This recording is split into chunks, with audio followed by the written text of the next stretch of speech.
নমস্কার, শুভ সন্ধ্যা। আজকে শনিবার 8ই ফেব্রুয়ারি 2025। আজকেও আমার প্রাককথন ইজ জাস্ট এ ফর্ম্যালিটি। অনুষ্ঠান অলরেডি তরুণবাবু এবং পবিত্র কভার করে এসছে ত্রিপুরাতে।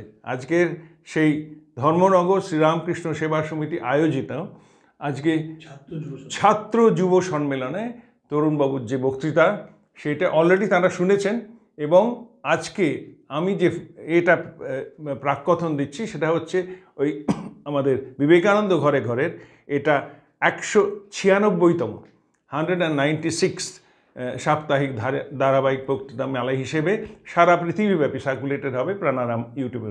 এখানে আমাদের যেরকম পরিচিত প্রার্থনা সঙ্গীত যেটা গেয়েছেন আমাদেরই বাকচক্রের সিনিয়র মোস্ট সদস্য শ্রী রমেশচন্দ্র বন্দ্যোপাধ্যায়, সেই গান শুনে আপনারা এই অনুষ্ঠান শুনবেন, ভালো থাকবেন এবং আশা করি আপনারা এই অনুষ্ঠান এনজয় করবেন। নমস্কার।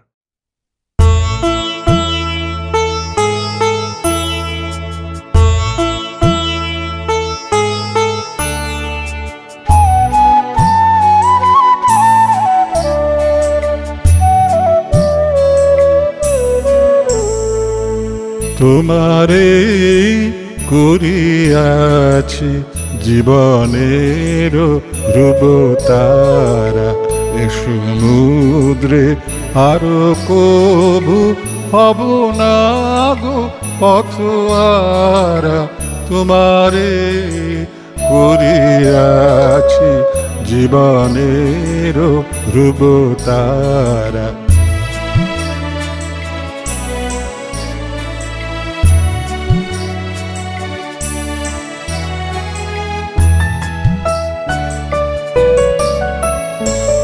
যেথায় আমি যাই না গো তুমি প্রকাশিত থাকো, যেথায় আমি যাই না গো তুমি প্রকাশিত থাকো। অকুল নয়ন জলে ঢালো গো কিরণ ধারা। তোমারে করিয়াছি জীবনের ধ্রুবতারা।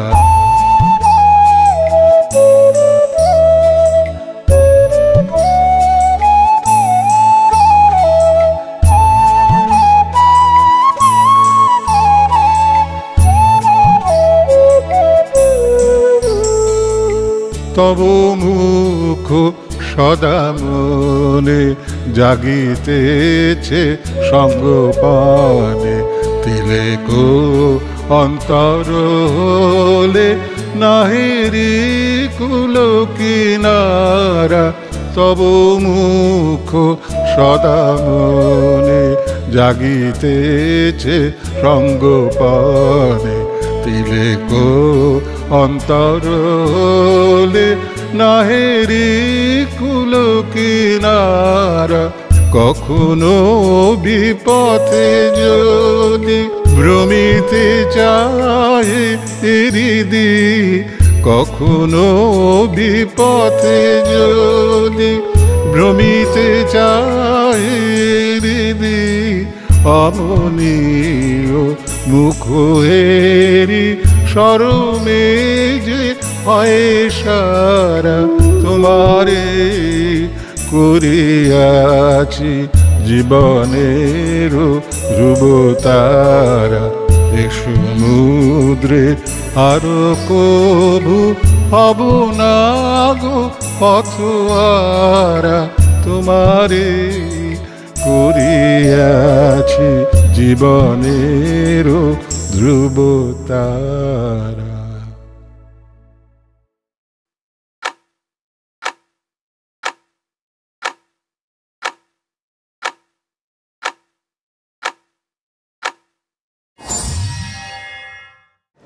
পরম শ্রদ্ধেয় শ্রীমতী নর্দেশানন্দজি, উপস্থিত ছাত্রছাত্রী বন্ধুরা, সুধীবৃন্দ,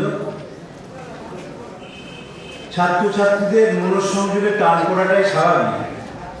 আমরাও 15 মিনিট দেরিতে যাচ্ছি, ফলে 15 মিনিট কম বলব, একদম বেশি বলব না। আমার বিষয়বস্তু বিবেকানন্দের স্বপ্নে জীবনের সফলতা। এমন কোনো মানুষ নেই যে স্বপ্ন দেখে না। সচিন তেন্ডুলকারকে একবার জিজ্ঞেস করেছিলাম যে কোন বয়স থেকে ভাবতে শুরু করলেন যে আপনি একজন বড় ক্রিকেটার হবেন। তো আমাকে উত্তর দিয়েছিলেন, আমি এখনো ভাবি আমি বড় ক্রিকেটার, আমার খেলে যেতে হয় বলে আমি খেলি। এই যে নিজের সম্বন্ধে একটা ধারণা কতখানি কনফিডেন্স হলে বলা যায় সেটি দেখেছিলাম। তো স্বামীজির স্বপ্নের সফলতা কিসে আসে? স্বামীজির স্বপ্ন, স্বামীজি কেমন চেয়েছেন আমাদের? পরাধীন ভারতে জন্মেছিলেন, পরাধীন ভারতে শরীর চলে গিয়েছিল। স্বামীজির মনে হয়েছিল যে ভারতবাসীরা সারা পৃথিবীর দেশের মানুষের সঙ্গে টক্কর নিতে পারে। ইংরেজরা যখন আমাদের দেশের, ভাই কথা বললে বলবো না, কথা বললে বলবো না, কলকাতা থেকে সময় নষ্ট করে এসেছি অফিস না করে তোমাদের স্বামীর সঙ্গে পরিচয় করিয়ে দেওয়ার জন্য। যদি মনে করো তোমরা নিজেরাই পরিচয় করতে পারো তাহলে বলে দাও, বসে পড়ছি, কোনো আপত্তি নেই। পরিচিতিটা করতে হবে।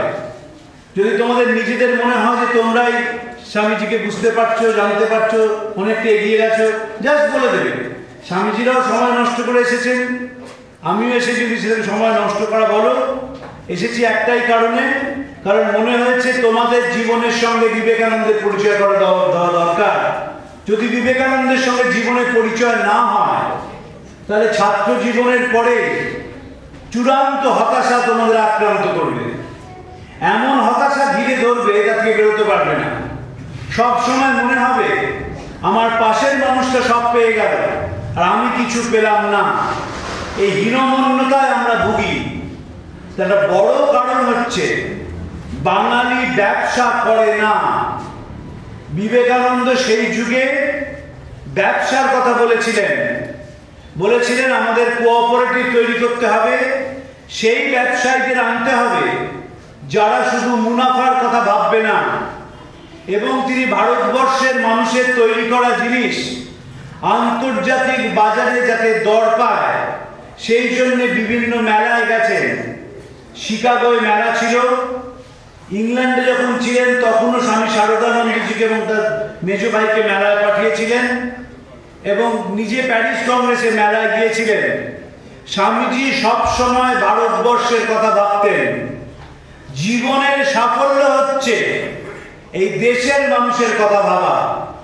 আমি কলকাতায় যে কলেজে পড়তাম তখন সেটা ভারতবর্ষের 1 বা 2 নম্বর কলেজ, এবং সেখান থেকে আমাদের সঙ্গে যারা পাশ করেছিল তারা অত্যন্ত মেধাবী ছাত্র ছিল।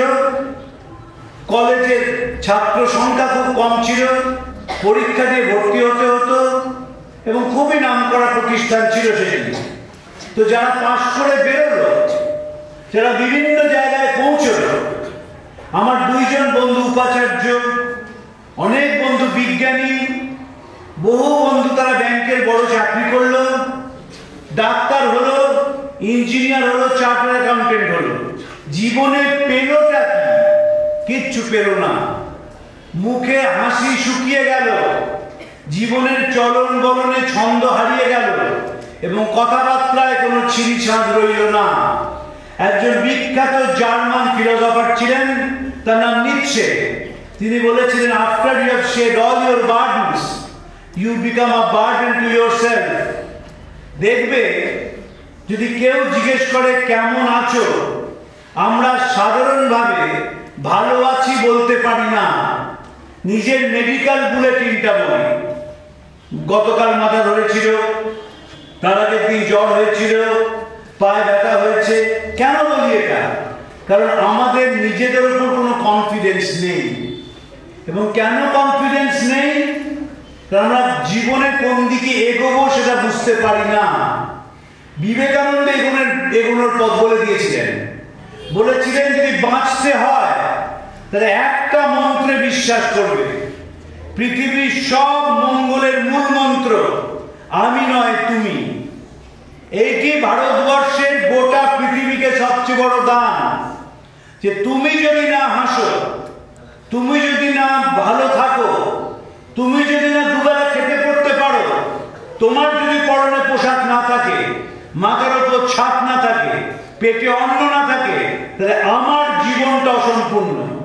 যারা এই বোধে বিশ্বাস করেন তারা জীবনের শেষ দিন অবধি হাসেন, আর যারা বিশ্বাস করেন না তাদের রাতে ঘুমানোর সময় ঘুমের ওষুধ খেতে হয়, প্রত্যেক 6 মাস পর পর গিয়ে গোটা মেডিকেল টেস্ট করাতে হয়, হাতে দুনিয়ার আংটি পড়তে হয় শুধুমাত্র শান্তি পাওয়ার জন্য। আসে না কেন? কারণ তারা এই মতে বিশ্বাস করেন না বলে। বিবেকানন্দ একটা অন্য ধরনের মানুষ ছিলেন।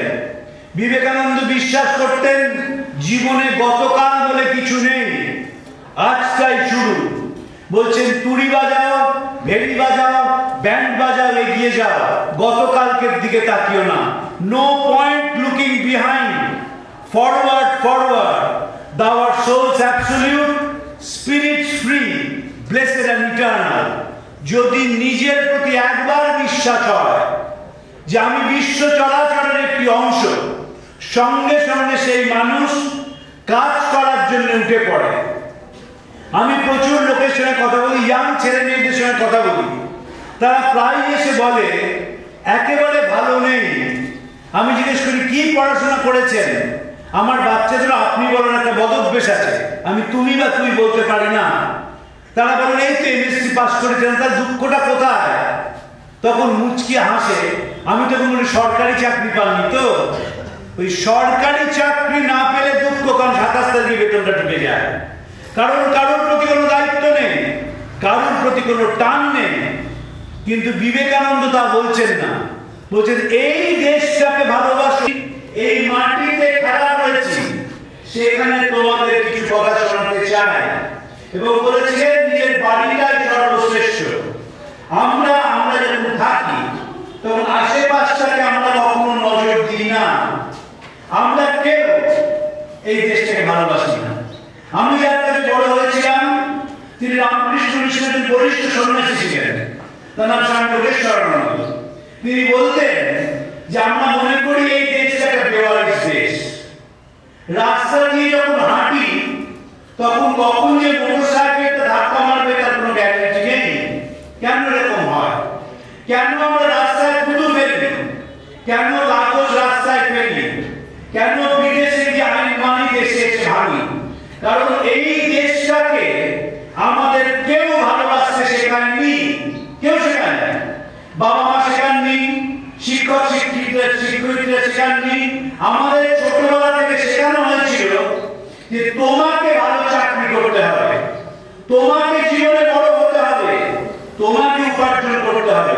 এই ভুল শিক্ষায় বড় হয়েছি বলে ভারতবর্ষে এত মানুষ, এত মেধাবী মানুষ, আমরা কোথাও গিয়ে পৌঁছতে পারলাম না। আমাদের ছেলেমেয়েরা তো বিদেশে চাকরি করছে। ওয়ালমার্ট বলে যে কোম্পানিটি আছে আমেরিকা, সেখানে অসংখ্য ভারতীয় উচ্চ পদে আছে। আমাদের বন্ধুরা যখন কলেজে পড়তো, ইউনিভার্সিটিতে পড়তো, সে Ford company senior vice president হয়েছিল। বহু ছেলে আছে আমেরিকার উচ্চ পদে চাকরি করে। As a matter of fact গোটা আমেরিকাটা ভাড়া করা বুদ্ধির উপর দাঁড়িয়ে আছে। কিছু সুযোগ সুবিধা দেয়, খেতে করতে দেয়, উঁচু বাড়িতে থাকার ব্যবস্থা করে, রাস্তাগুলো ঝকঝকে, আমরা দেশের প্রেম দেশে থেকে যাই। আমাদের এই দেশে মেধা আছে, এই দেশে ছেলে মেয়েদের বৈশিষ্ট্য আছে, এই দেশে হৃদয় আছে। এই হৃদয় পৃথিবীতে কোথাও পাওয়া যাবে না। এত ভালোবাসা, এত উষ্ণতা, এত নিঃস্বার্থ বোধ কোথাও নেই। বিবেকানন্দ দেশের গরিব দেখেছিলেন, সীমাহীন দারিদ্র দেখেছিলেন, কিন্তু একটা জিনিসে মুগ্ধ হয়েছিলেন বিবেকানন্দ, ও দেশের মানুষের শিক্ষা দেখে অবাক হয়ে গিয়েছিলেন। মনে রাখতে হবে চিঠি লিখেছিলেন সরলা দেবী চৌধুরানীকে, যে যখন একটি ছেলে সে আস্তে আস্তে সোজা হয়ে দাঁড়ায়, গড়গড় করে হাঁটে, নতুন জীবনের সন্ধান পায়। যখন তোমাদের কেউ বলবে যে তোমাদের দিয়ে কিচ্ছু হবে না, বলে তো আমাদের দেশে গুরুজনদের সবচেয়ে বড় গুণ হচ্ছে তারা ছোট বাচ্চাদের গলা টিপে শেষ করে দিতে পারে। তাদের মধ্যে যে বৈশিষ্ট্য আছে, তাদের মধ্যে যে গুণাবলী আছে, সেটি তারা স্বীকার করেন না। এবং আমাদের যত যন্ত্রণা তার প্রধান কারণ হচ্ছে আমাদের পূর্বসূরীরা আমাদের কোন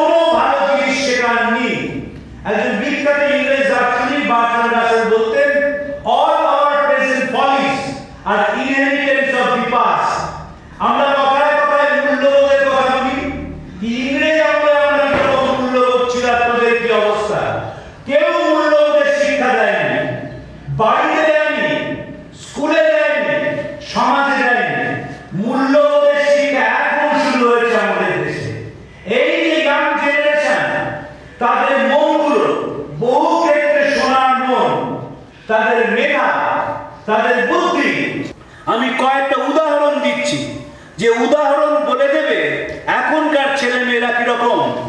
যখন কোভিড হয়েছিল তখন সবচেয়ে বিপদে পড়েছিল কিছু বয়স্ক মানুষ, যারা জানতেন না কি করে খাবার আসবে, কি করে ওষুধ আসবে। আর বিপদে পড়েছিল পথসারণীয়রা, কারণ দোকান বন্ধ হয়ে গেল, জলের যোগান বন্ধ হয়ে গেল, তারা কোথায় যাবে জানে না। কলকাতা শহরে ব্যাচ ব্যাচ করে কলেজ বিশ্ববিদ্যালয়ের ছাত্রীরা 2 বছর ধরে পথসারণীয়দের দেখেছিল, এবং দেখেছিল বলেই রাস্তায় কুকুরের মৃতদেহ দেখা যায়নি, একটিও কুকুর মারা যায়নি। তার অদ্ভুত গল্প তোমাদের বলি, আমি তার সাক্ষী ছিলাম। একদিন সকালবেলা আমি যেখানে থাকি দক্ষিণ কলকাতায়, সেখানে একটি বড় লেক আছে। সেই লেকের কাছে গিয়ে দেখি দুটি তরুণ তরুণী এক ট্রাফিক সার্জেন্টের সঙ্গে তুমুল তর্ক করছেন। বলছেন আমাদের সকালবেলায় 5 মিনিট আর বিকেল বেলায় 5 মিনিট লেকটাকে খুলে দিতে হবে। তখন আমি জিজ্ঞেস করেছিলাম যে আপনারা কোন তর্ক করছেন কেন? কারণ সার্জেন্ট বলছিলেন আমাদের খোলার অনুমতি নেই। কিন্তু ছেলে মেয়েটা কিছুতেই শুনবে না, বলছে না খুলতেই হবে আপনাকে। আমি জিজ্ঞেস করলাম এত চাপ দিচ্ছ কেন? সেই ছেলে মেয়েটি যে কথা বলল, আমাদের দেশে সে কথা কোনোদিন উচ্চারিত হয়নি। তারা বললো এই লেকের মধ্যে 2টি কুকুর আছে যারা কিডনির অসুখে ভোগে, যদি ওষুধ দেওয়া না হয় তাহলে কুকুর দুটো মারা যাবে। আমরা সকালে 5 মিনিট ভেতরে যাব, ওদের ডাকলেই ওরা চলে আসবে, ওদের ওষুধ খাওয়াবো, আবার বিকেল বেলায় আসবো আরেকবার ওষুধ খাইয়ে দিতে। এই যে প্রাণের প্রতি দরদ, এটাই তো বিবেকানন্দ চেয়েছেন। দরদ হবে প্রাণের প্রতি, দরদ হবে মানুষের প্রতি, দরদ হবে গোটা পৃথিবীর প্রতি। এবং কিভাবে তারা খাইয়েছে 2 বছর ধরে আমি দেখেছি, একেবারে রুটিন করে খাওয়ানো। এই রুটিন এই যুগে হয়েছে, আগের যুগে হয়নি। আমি যখন নির্বাচন হয়েছিল 2024 সালে লোকসভা নির্বাচন, আমি বীরভূমে ইলেকশন কভার করতে গিয়েছিলাম।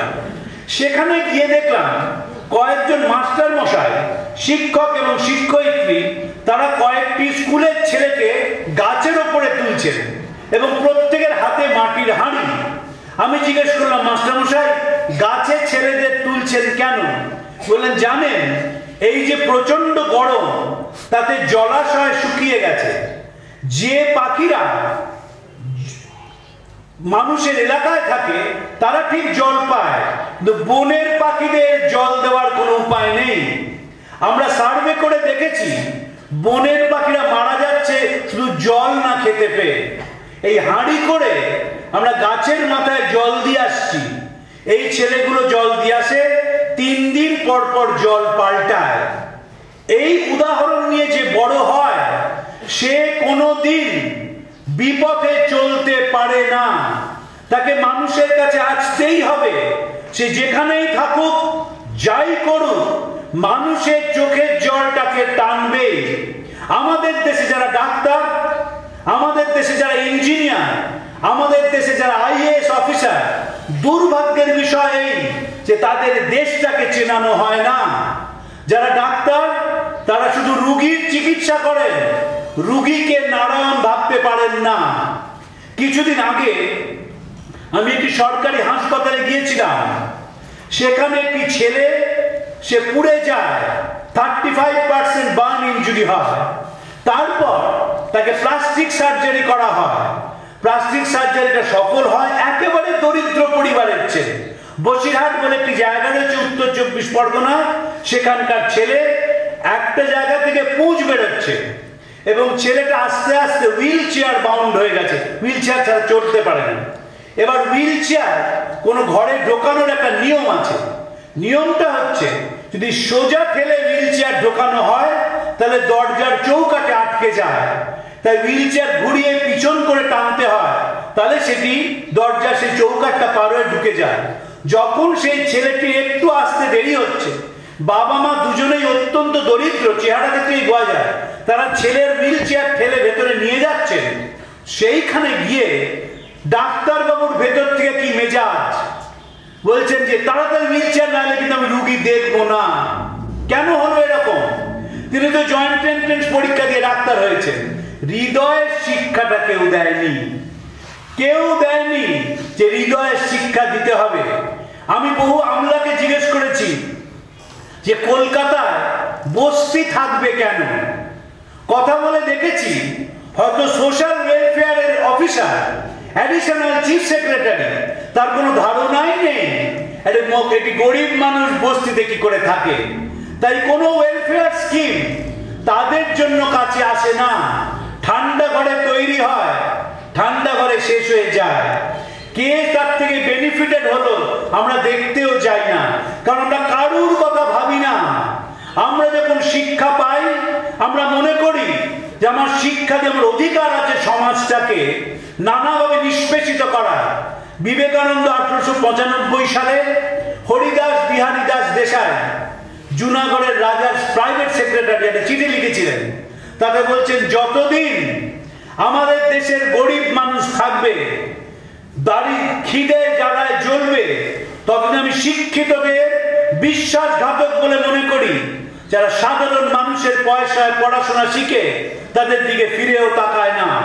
So long millions live in hunger and ignorance, I hold every educated Indian a traitor who, having been educated, nursed into luxury but the hard blood of the downtrodden.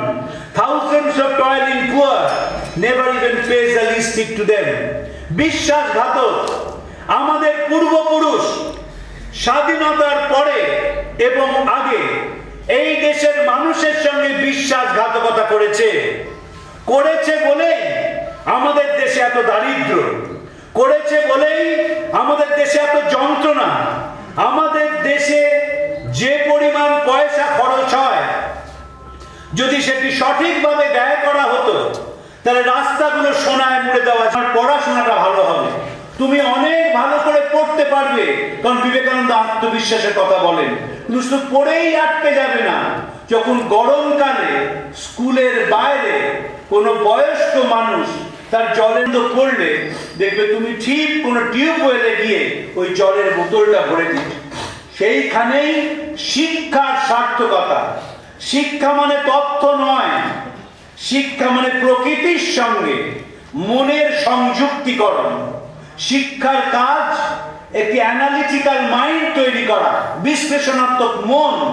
সেই মন যাতে আরো ভালো করে প্রকৃতিকে বোঝে, প্রকৃতির সৃষ্টি ইতর প্রাণী এবং মানুষকে বোঝে, প্রকৃতির সৃষ্টি গাছপালাকে বোঝে। এবং যখন সকলের সঙ্গে এই ব্যক্তির একাত্মতা হয় তখন তার জীবন সার্থক হয়, তার স্বপ্ন সার্থক হয়, সে সবাইকে নিয়ে চলে। রামকৃষ্ণ মিশনের সন্ন্যাসীদের সঙ্গে সাধারণ মানুষের পরিচয় করিয়ে দিয়ে বিখ্যাত শিক্ষাবিদ অশ্বিনী কুমার দত্ত বরিশাল এখন বাংলাদেশে বলেছিলেন, এরা শ্রীরামকৃষ্ণের সন্তান, এরা যেখান দিয়ে যান সেখানে আলো জ্বলে ওঠে, অন্ধকার প্রবেশ করতে পারে না। যদি তোমাদের জীবনে বিবেকানন্দ আসেন, যদি তোমাদের স্বপ্নে বিবেকানন্দ জেগে থাকেন, তাহলে তুমি যে জীবন যাপন করবে সেটি আলোর মতো সবাইকে পথ দেখাবে, অন্ধকার সেখানে প্রবেশ করতে পারবে না। তোমাদের শুভেচ্ছা জানিয়ে, মহারাজদের নমস্কার জানিয়ে, গুরুজনদের প্রণাম জানিয়ে আমার বক্তব্য শেষ করছি। প্রাণারাম প্রাণারাম প্রাণারাম প্রাণারাম প্রাণারাম প্রাণারাম কি যেন লুকানো নামে তাই মিষ্ট এত তব নাম প্রাণারাম প্রাণারাম প্রাণারাম প্রাণারাম প্রাণারাম